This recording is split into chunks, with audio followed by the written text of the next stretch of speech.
ఓం నమ శివాయ శ్రీమాత్రే నమ. మిత్రులకి శ్రేయభిలాషులకి అలాగే నన్ను ఎంతగా ఆదరిస్తున్న యూట్యూబ్ ప్రేక్షకులందరికీ కూడా పేరు పేరు ధన్యవాదాలు.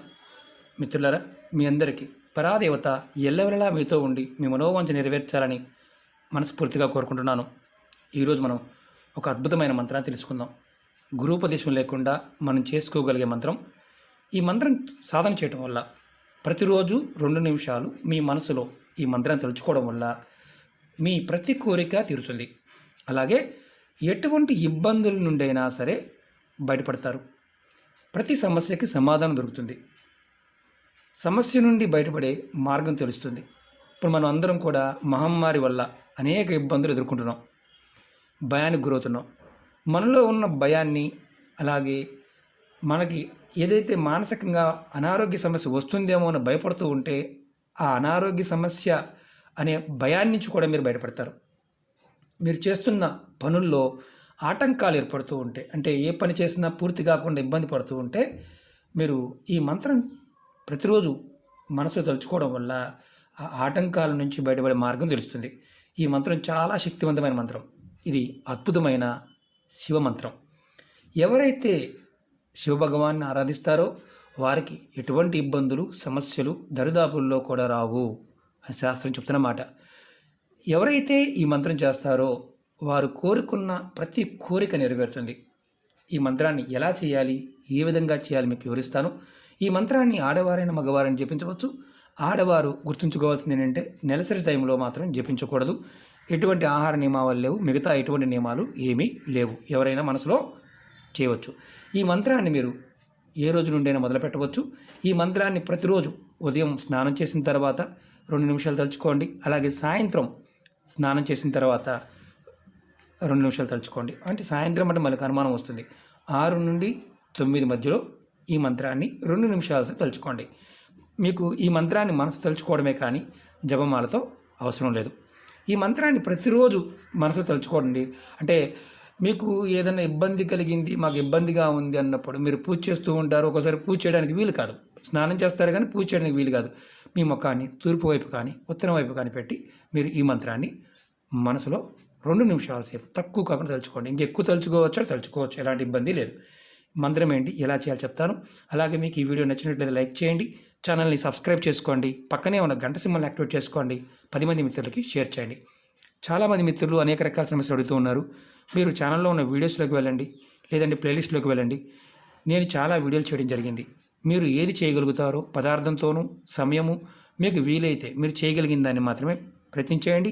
అలాగే వీడియోల్ని పూర్తిగా చూసి అర్థం చేసుకోవడం ప్రయత్నించేయండి. సగం చూస్తే అర్థం కాదు. ఎందుకంటే నా వీడియోలన్నీ కూడా లెంతీగా ఉంటాయి.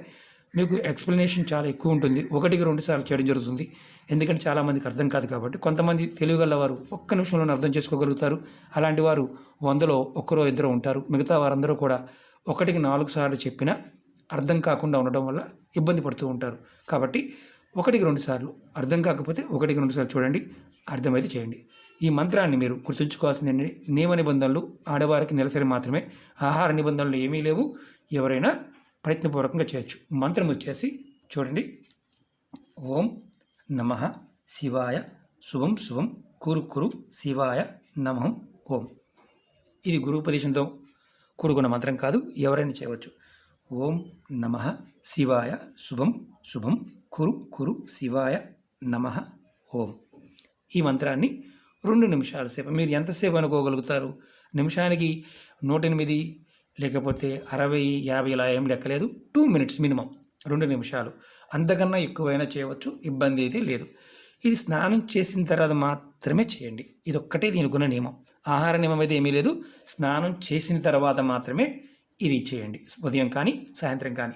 ఎటువంటి సమస్య అయినా సరే, ఎటువంటి కోరికైనా సరే తీరే మార్గం మీకు మీ మనసుకి ప్రకృతి స్వరూపంగా లభిస్తుంది. కష్టాల నుంచి బయటపడతారు, అనారోగ్య సమస్యల నుంచి బయటపడతారు. అలాగే భయం తొలగిపోతుంది. ప్రస్తుతం మనం ఎదుర్కొంటున్న భయాన్ని మనం గెలవాలి.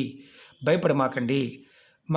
మనం ఎప్పుడు గుర్తుంచుకోవాల్సింది ఏంటంటే భగవంతుణ్ణి, మీ ఇష్టదైవాన్ని, మీ కులదైవాన్ని, ఏ దైవాన్ని కొలిసినా రక్షిస్తాడు అని భావంతో చేయండి. ఖచ్చితంగా రక్షింపబడతారు. ఏది చేసినా విశ్వాసంతో ప్రయత్నించేయండి, నమ్మకంతో ప్రయత్నించేయండి. ఖచ్చితంగా సమస్య నుంచి బయటపడతాం. అలాగే ద్వేషం అంటే ఒక రకంగా చెప్పాలంటే ఎదుటి వాళ్ళ మీద ఏడటం తగ్గించుకోవాలి. ఇప్పుడు ఎంతగా మనం ఎదుటి వాళ్ళ మీద ఏడుస్తూ ఉంటామో అది మనకి రిటర్న్ మళ్ళీ ఎంబటి గిఫ్ట్ లాగా వచ్చేస్తుంది. దానివల్లే సమస్యలు అధికంగా వస్తాయి. కాబట్టి ఎదుటి వాళ్ళ గురించి కాదు, ప్రస్తుతం మీరు దైవనామాన్ని వీలైనంత వరకు స్మరిస్తూ ఉండండి. ఇష్టదైవాన్ని కానీ కులదైవాన్ని కానీ. ఇది ప్రతిరోజు చేయటం వల్ల మీకు మీ మనసులో తలుచుకోవడం వల్ల తీరని కోరిక అంటూ ఏది అన్నీ అంటే ఏ కోరికైనా సరే మీ మనసులో ఉన్న కోరిక నెరవేరే మార్గం తెలుస్తుంది. ఓకే మిత్రులారా, మీకు ఈ వీడియో నచ్చినట్లు లైక్ చేయండి, ఛానల్ని సబ్స్క్రైబ్ చేసుకోండి, పక్కనే ఉన్న గంట సింబల్ యాక్టివేట్ చేసుకోండి, 10 మంది మిత్రులకి షేర్ చేయండి.